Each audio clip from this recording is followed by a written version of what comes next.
My name is Maria. Life was plodding along the same old routine until one rainy Tuesday changed everything. I was holed up in a cozy corner of Joe's cafe, nursing a hot coffee and trying to shake off the chill.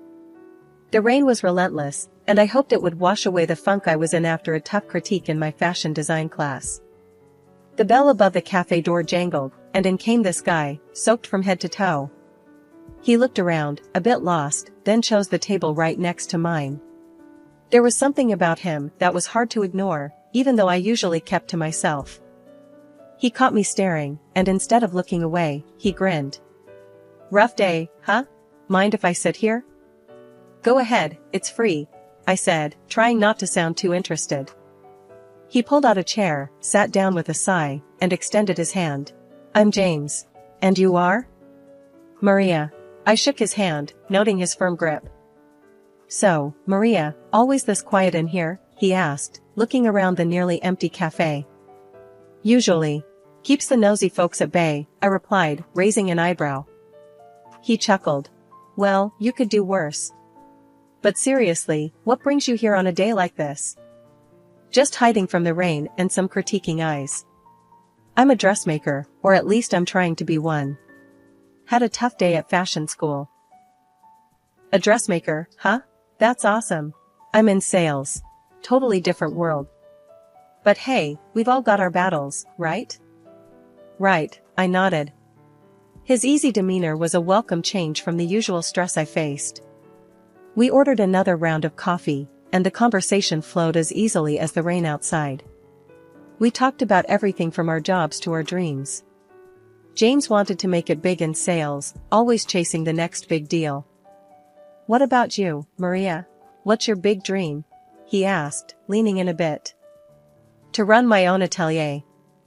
I want to design clothes that don't just fit the body, but fit the soul too." "Sounds cheesy, huh?" "Not at all. You'll get there. And hey, if you ever need a brutally honest opinion on your designs, give me a shout. I'm known for my brutal honesty." As the rain tapered off, we realized we'd spent hours talking.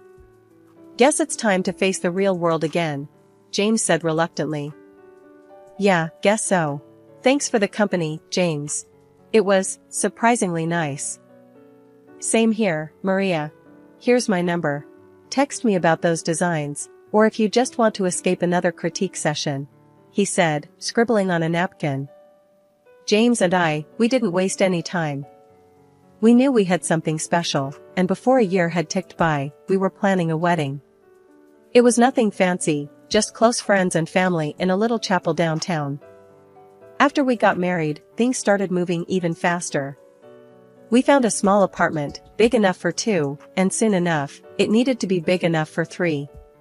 Lily came along, and suddenly my dreams of running my own atelier didn't seem so distant. "James, can you believe we're doing this? A family, my atelier, it's all happening," I said to him one night as we sat surrounded by sketches and fabric samples. James was sprawled on the sofa, papers scattered around him, looking every bit the part of a tired sales manager. "It's a lot, Maria. But hey, we're making it happen, right? Just gotta keep pushing." Opening the atelier wasn't smooth sailing. Money was tight, and James's income was hit or miss, depending on the month. But I was determined. I started taking custom orders, sewing late into the night while James would try and pick up extra shifts. It was a grind, but a shared one. "Hey, babe, these electric bills are killing us. Maybe cut back on the late nights?" James would say, half joking, but knowing full well the lights were on for a reason. I'd shoot back, a bit sharper than intended. "Sure, and maybe you could stop buying those fancy suits?" James would raise an eyebrow, then grin. Ouch. Low blow. But fair enough. We both gotta make some sacrifices, huh? Exactly. If we tighten up now, think of where we could be in a few years, I'd respond, softening. I knew he was trying, but so was I, hard. As the atelier began to gain a bit of traction, my relationship with James saw more strain. We were both hustling, but our ideas of hustle looked pretty different. James loved his designer labels, a habit that didn't die with marriage or fatherhood. It was one of those constant nags at the back of my mind, gnawing away. You buying another watch? Really, James? I'd snap after seeing a new box on our dresser.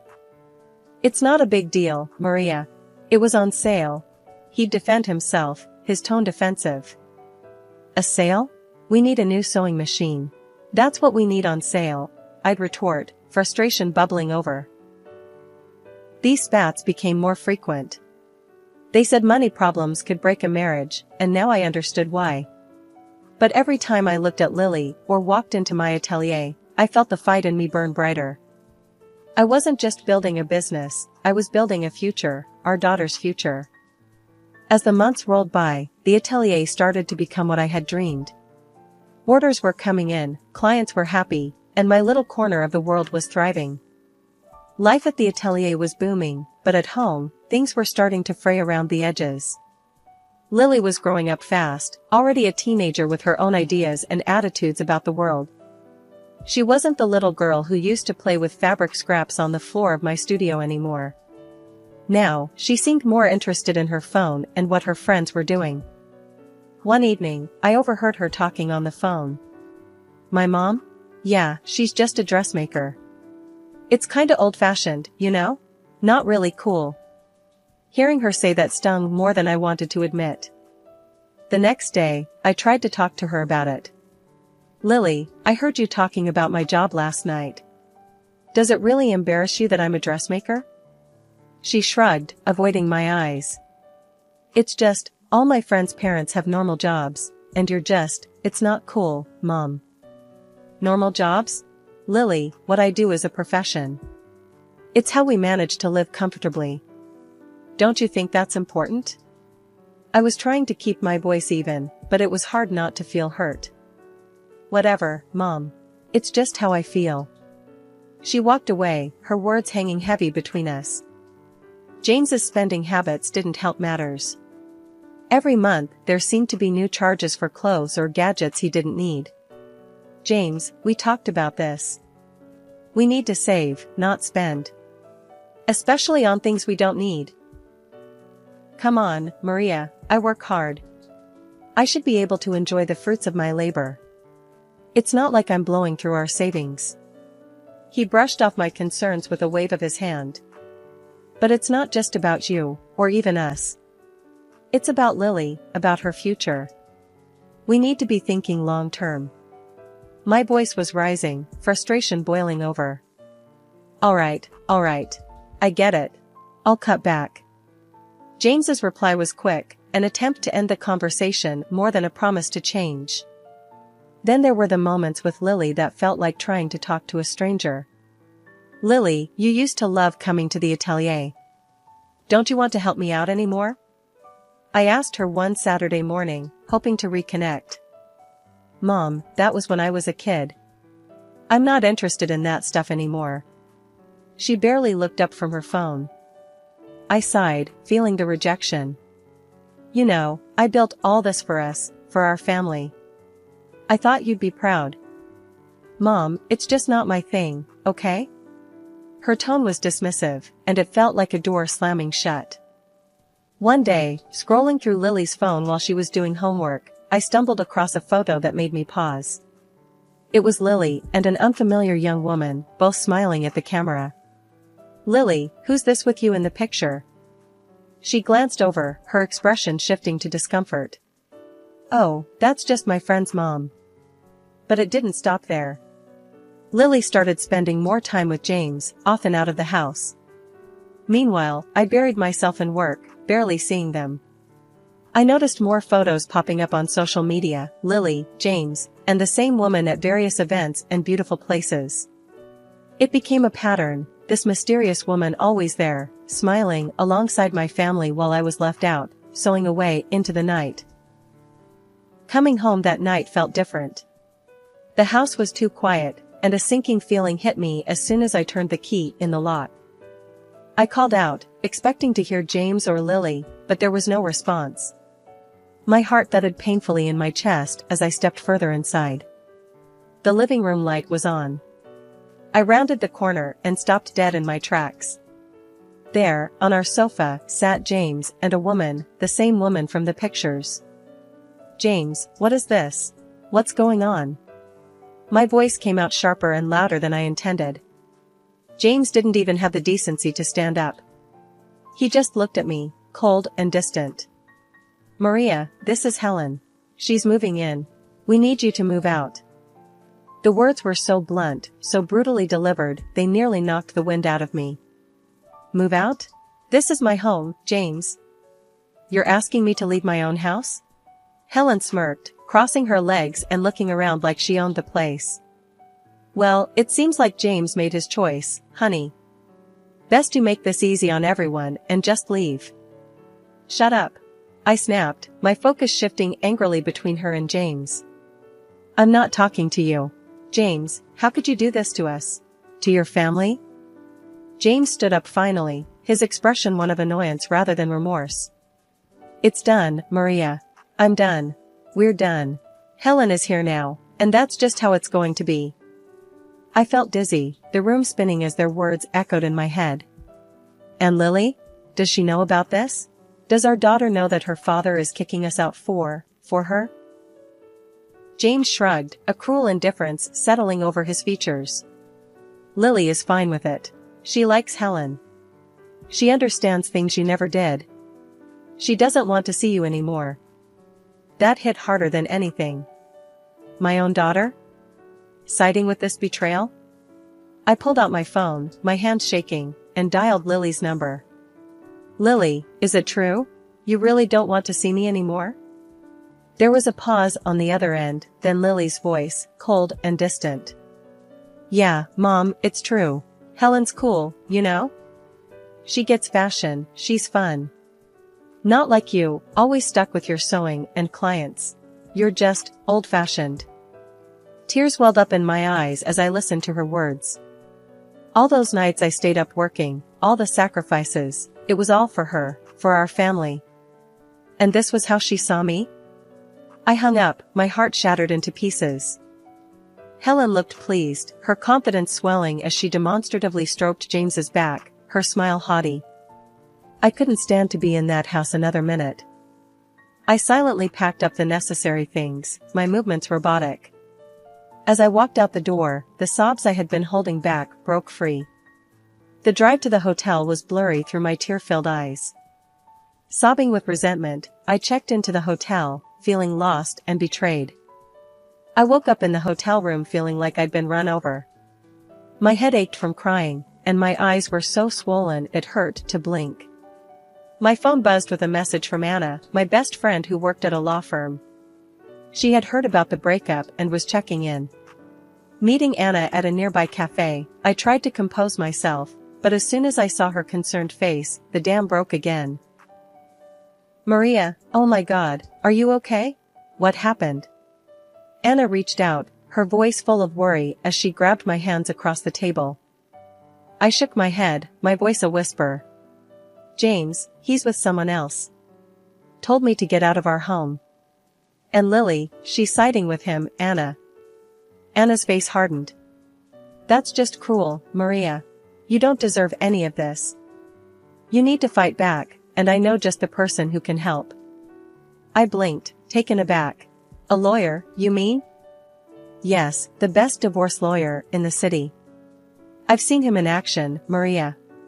He's tough, smart, and he doesn't let anyone push his clients around. I'll call him right now if you want." "Do you think I can afford him, though? With everything going on?" Anna waved off my concern. "He's worth every penny, and I'll help you with the costs if it comes to that. No one messes with my best friend and gets away with it." Encouraged by her fierce loyalty, I nodded. "Okay, call him. I want to see James regret what he's done to me and Lily." Anna quickly dialed and spoke briefly with someone on the other end. After she hung up, she smiled. "He can meet us tomorrow. He said to bring anything that might help your case." The next day, meeting the lawyer felt like stepping into a new chapter. His office was stark but impressive, and his handshake was firm. "Mrs. Richardson, I've been briefed by Anna. I assure you, we're going to sort this out. Now, tell me everything. As I recounted the details, the lawyer took notes, his expression growing more intense. Your husband's actions constitute not only infidelity, but also financial betrayal. We can fight for not only your marital home, but also adequate support for you and your daughter. Thank you, I just want what's fair. For me and my daughter. Of course. Now, about your financial situation, do you know if your husband has been diverting family funds for his affair? I don't know. I've been too shocked to look into it. We'll get on that right away. If he's been using marital assets to fund his lifestyle with this other woman, that strengthens your case considerably. After the meeting, I went straight to the bank to pull up the bank statements the lawyer requested. My heart sank as I scrolled through the numbers. The savings account that I had earmarked for Lily's education and our retirement was nearly empty. Transactions showed payments for jewelry, expensive restaurants, and trips, none of which were for me or Lily. I gasped, the realization hitting me hard. I had been robbed blind. Back at the lawyer's office, I showed him the statements, my hands trembling. Look at this. It's all gone. He spent it all. The lawyer's eyes narrowed as he reviewed the documents. This is outright theft, Maria. We will definitely get this back. He's not going to get away with it. Before the courtroom drama even began, my lawyer tried to ease the tension and the potential fallout by offering to conclude a settlement agreement. He thought it might be best for everyone, especially Lily, to avoid the spectacle of a trial. But James flatly refused. He was convinced he could win in court and wouldn't budge. I had a heart-wrenching meeting with James and Lily right before we were set to appear in court. During this meeting, Lily dropped a bombshell. I want to live with Dad and Helen, not you, Mom. James and Helen laughed, their happiness piercing my heart like a dagger. It was excruciating to hear, but I swallowed the pain and told her. I respect your decision, Lily. The air in the courtroom was thick with tension as I walked in, seeing James sitting confidently with Helen and Lily by his side. My lawyer gave me a reassuring nod as we approached our table, ready to face whatever came our way. Remember, stay calm and stick to the facts, he whispered as we sat down. The judge entered, and the room fell silent.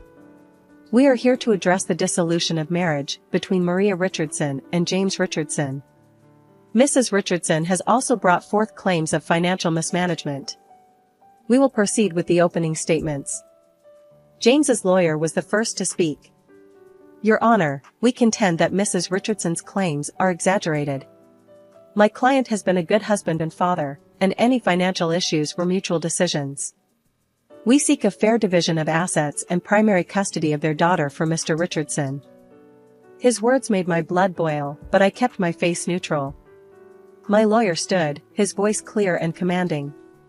Your Honor, we will demonstrate that Mr. Richardson not only committed adultery but also deliberately misused family funds, significantly harming Mrs. Richardson and their daughter's financial security. We seek the marital home, full custody of their daughter, and appropriate financial restitution. The evidence presentation was grueling. I watched as bank statements, receipts, and photos were displayed, each one a stab at the life I thought I had. James squirmed, his discomfort visible, especially as the receipts from jewelry stores and luxury hotels were shown, none of which were for me or with me. The turning point came when my lawyer presented a series of messages between James and Helen, clearly detailing their affair and his spending on her.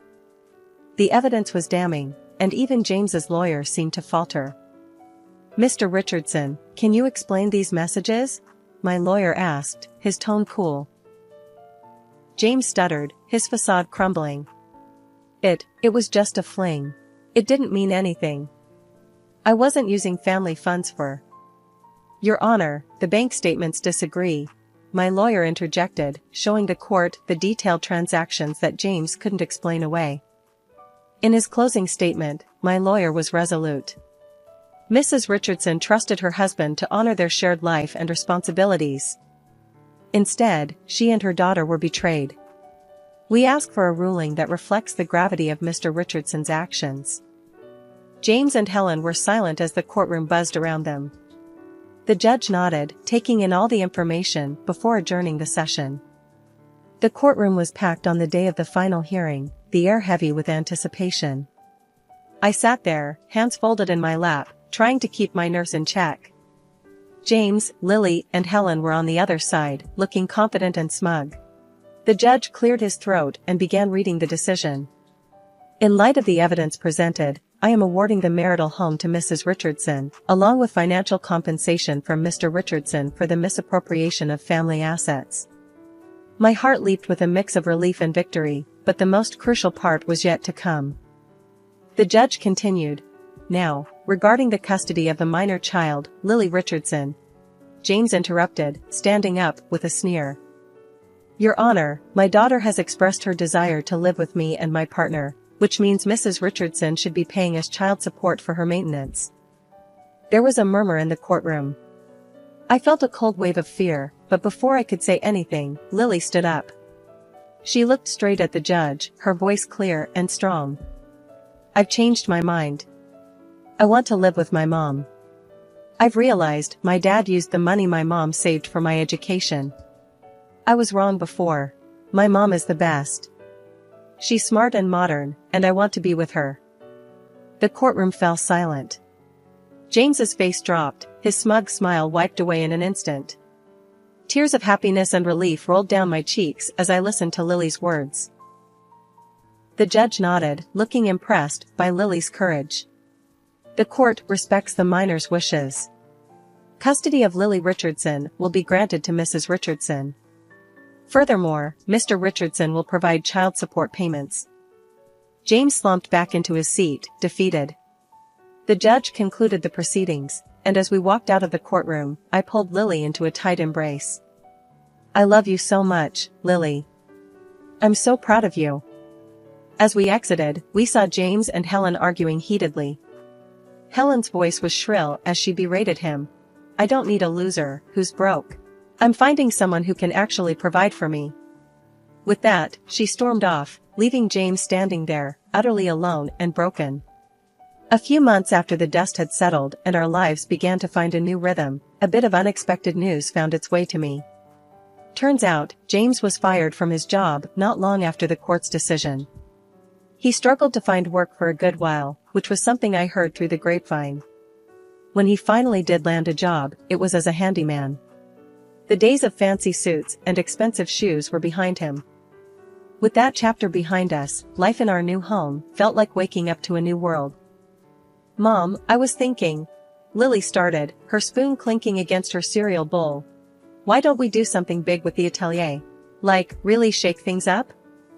I smiled, sipping my coffee. What do you have in mind? Maybe we could start online classes, teach people how to sew and design. Share what you've taught me. It could be a whole new part of our business, she suggested, her eyes bright with excitement. As we talked, the seeds of our new project took root. We spent the weekend mapping out our ideas, turning the atelier into a buzzing hub of creativity and innovation. The next few months were a whirlwind. We launched our website, and the response was overwhelmingly positive.